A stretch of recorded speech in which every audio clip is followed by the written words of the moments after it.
everyone, welcome to Atop the Fourth Wall, where bad comics burn. When I get a massive amount of requests to do a comic, I'm usually able to give the people what they want. The biggest one I used to get were Sonic comics, but I fulfilled that a year ago. There was also Ultimatum, did that a few months ago. The Doom comic was irritating because I couldn't get a physical copy of the thing, but hey, the thing's available for free online anyway, so I was willing to compromise there. The Malibu Comics Street Fighter series, however, is one that's lasted as long as this show. Tons of people have wanted me to look at these things, and I just needed to call out to people during my live show at MagFest to get people to send me copies.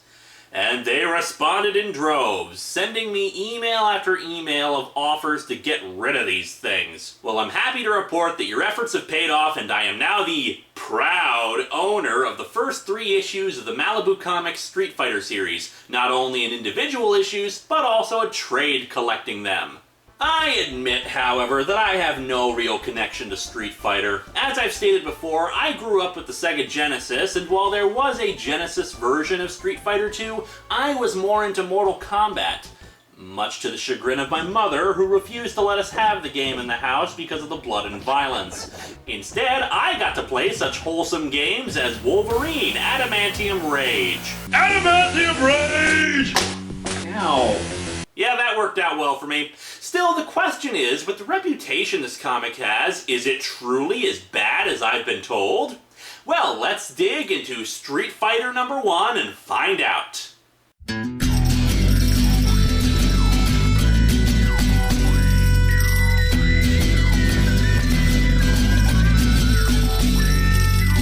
Welcome to Atop the Fourth Wall, where bad comics burn. Linkara's gonna teach you all a lesson you won't learn. Brodsky, you're not the smartest. Life out, you're not an artist. Anyone who's had a bad comic published, it could be your turn. Linkara, he's a man punch, wears a party hat. Linkara, he has a magic gun. Where'd he purchase that? Linkara, coins, robots, Amazon and trucks. Linkara, this comic sucks. Linkara.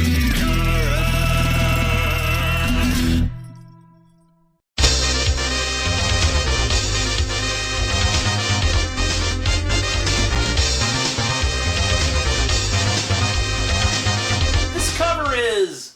wow, this is awful. I think the only thing I can say as a positive to this cover is that all the characters that we see here are in fact in the comic.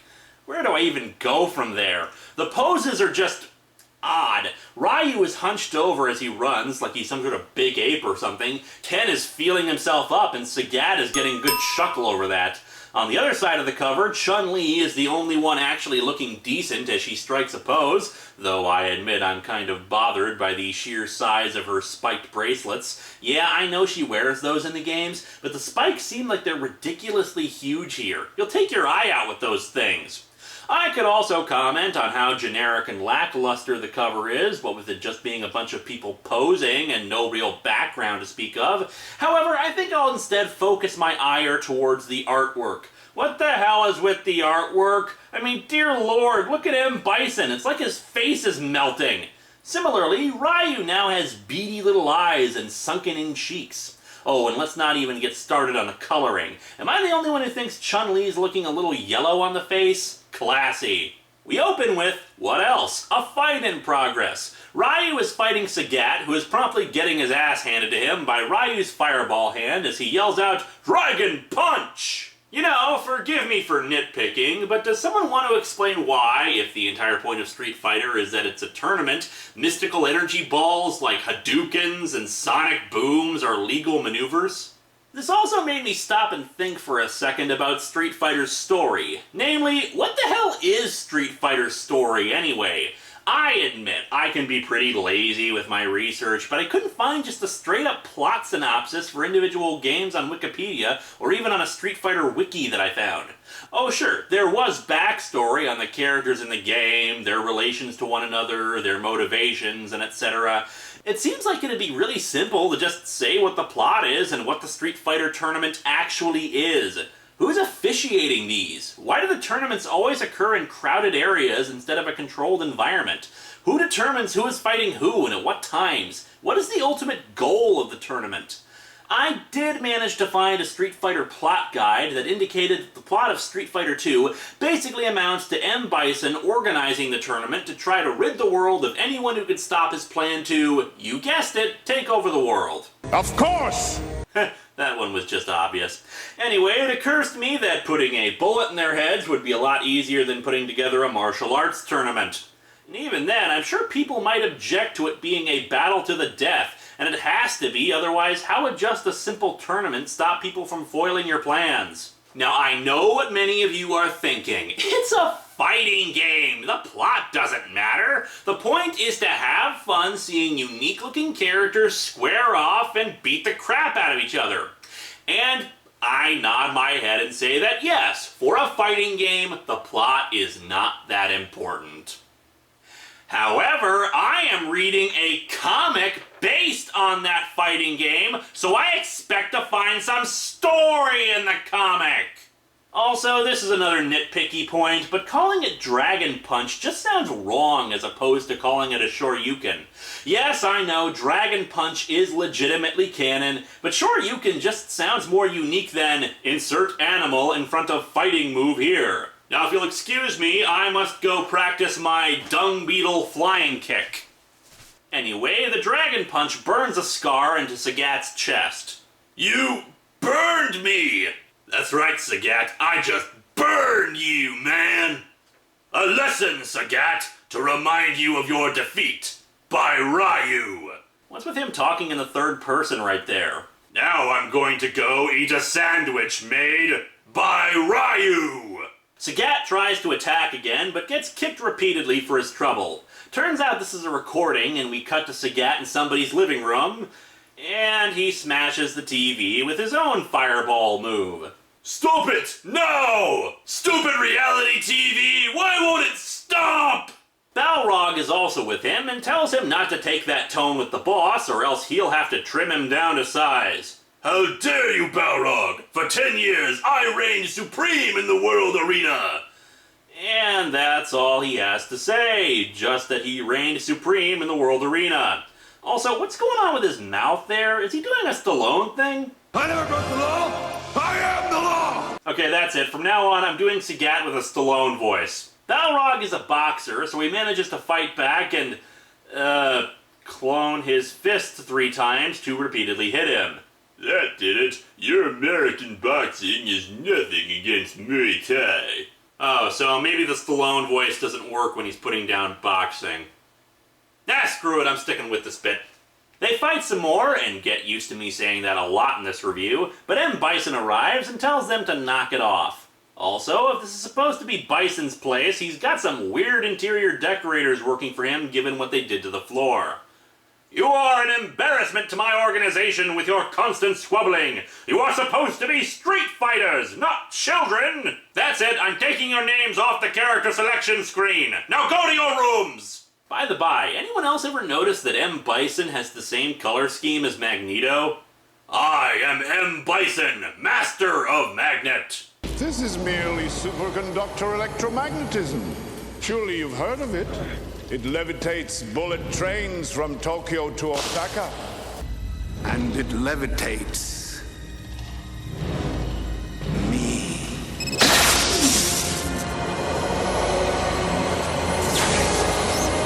Huh.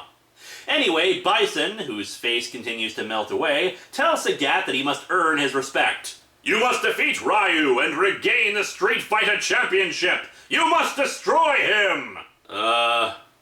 Why? No, seriously, why? What the hell does a tournament have to do with anything here? And won't he be kind of disqualified from this tournament if he should happen to destroy him? Sagat says he's tried to challenge him, but Ryu has refused another match. Ryu is human. Gee, Bison, what would we ever do without your keen observational skills? Anyway, he says they can get to Ryu through his friends like Chun-Li and Ken, who are fighters themselves, so maybe you ought to rethink this strategy and consider, guns. We cut to Ryu as he stalks Chun-Li, then attempts to strangle her from behind. Our hero, everybody! However, Chun-Li easily tosses him aside. So, woman, you reject my affections? I attempt to strangle you because I love you. Ryu unleashes a fireball at her, but Chun-Li is not impressed, taking it out with her own fireball. You know, for a series called Street Fighter, they use a lot of magical powers and have had intense training to utilize their skills. Usually when I think of fighting on the streets, it's by guys with pocket knives, pistols, and some basic brawler stuff, and even then, nothing particularly disciplined. Just a thought, I know I keep getting off track, but a huge amount of this comic is fighting, and as I've said before, fight scenes are difficult to review other than just straight up summary. You dare call yourself a champion? You are weak, Ryu! Weak? I take no insults from a mere woman! Our hero is sexist too. I look forward to Sagat giving him a beatdown. For the moment though, I'll settle for Chun-Li, who kicks him in the face. I am the strongest woman in the world, and mistress of the lightning kick. Said lightning kick is made of, green ectoplasm. That makes sense, I guess. The fight continues, with Ryu getting smashed through a Buddha statue, once again trying to use the awesome energy of the chi, as he says, to defeat her. But she just keeps wailing on him until finally she just, stops. Am I not the strongest woman in the world? I guess so. And the most beautiful? Okay, where the hell did this come from? Also, apparently she can just throw off those hair bun things and bam, she's in a L'Oreal commercial. She then makes out with him, but he tells her to stop. We agreed that we are together to train. You are more beautiful than ever, Chun-Li, but you have changed in the past few months. Changed? What do you mean? Now you can kick my ass, and that's kind of a turn-off for an asshole like me. Once you were like this stream, laughing, flowing around life. Streams don't laugh.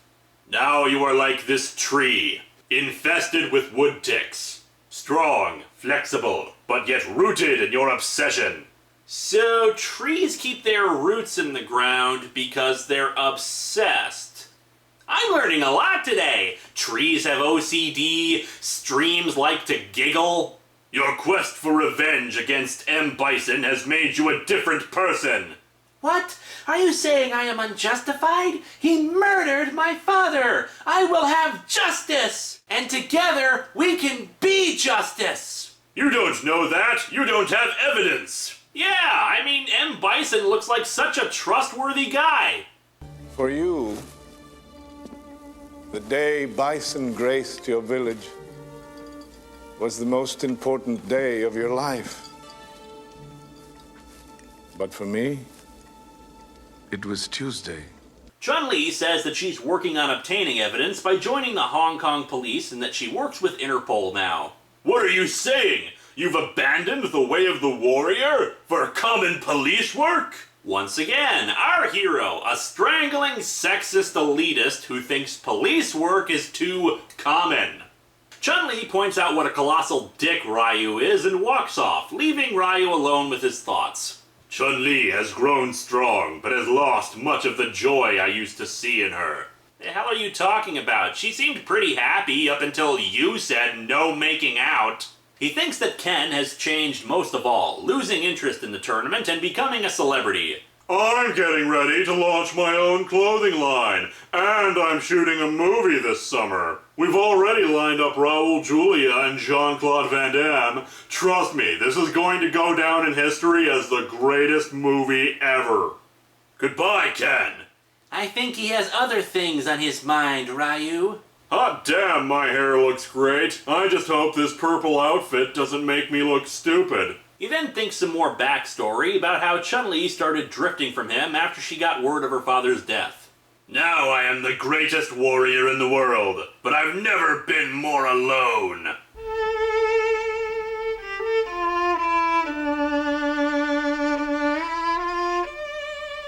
We cut to Ken as he records a commercial for a drink. Dragon Punch! Enjoy Dragon Punch energy drink, people! Yes, this exists. When I'm done fighting, I refresh with Quick Fresh. Do you ever feel, not so fresh? Haha! Like Ken. If I could be Ken. I'm sure that makes sense in somebody's language, but in English, that does not. Ken's shoot ends and he decides he'll finish up tomorrow. He thinks to himself how he doesn't really need the money, but he has fun doing it, and it means he's independent from family money. Getting married was great, and I love her a lot, but sometimes I need a break. Like, right now! And as such, he heads to a nightclub where beautiful women hang off of him. Maybe I should just go home and have a carrot juice. Carrot juice? He heads out to an alleyway. What a relief! Am I glad to be out of there? I'm going to loudly announce how I feel for no particular reason! Also, didn't he go to the nightclub specifically to take a break? Why the hell is he suddenly relieved to be away from it? Anyway, he runs into Balrog in the alley, who wants to fight him. Ken refuses, since he's retired. Balrog insists, but Ken hits him so hard on the chin that his face goes in the completely wrong direction and blood splatters out at the wrong angle. Well, this is based on a fighting game, so physics aren't exactly going to be accurate. Balrog keeps getting up to fight him, even when Ken launches a fireball out and engulfs him in flames. Yeah, flames and third-degree burns can just be shrugged off. After a few more blows are exchanged, Balrog contorts his body in a ludicrous manner and uppercuts Ken so hard that it breaks the panel restrictions. I've gotta say, I actually like that touch. And this leads to more fighting. Another fireball, more boot to the head, more punches, and then, suddenly it becomes the Adam West Batman series. I have the curious feeling this is all some kind of literary plot. Some of Balrog's cronies show up with guns and open fire on Ken, allowing Balrog a chance to escape. They don't, of course, try to use their guns to persuade him to come along or anything. No, that would just be silly. And I guess they just go away off panel because the next page shows Ken walking away and thinking that he's exhausted because he hasn't been training as hard. And so our comic ends with Sagat suddenly appearing behind him and being like 8 feet tall. Sagat, what the hell is going on? That's my question. In 24 pages, I don't think the plot ever actually got started. This comic sucks, but it teeters on the edge. It fails in the art department big time, and the story moves at a snail's pace, preferring a lot of fight scenes over what the overall story of the comic is. However, the dialogue isn't too different from stuff I've read from the 1980s, although this was made in 1993, so maybe it's just a wee bit too stilted for people. Also, Ryu is an asshole, and if he's supposed to be the main character, he's not exactly a likable one. I think we were supposed to dislike Ken for becoming a celebrity, but he doesn't come off as that much of a jerk, just a little lazy with his training. Chun-Li was pretty good, though. Overall, I don't think it's as bad as its reputation suggests. But then again, this is only the first issue. We'll look at the others somewhere down the line.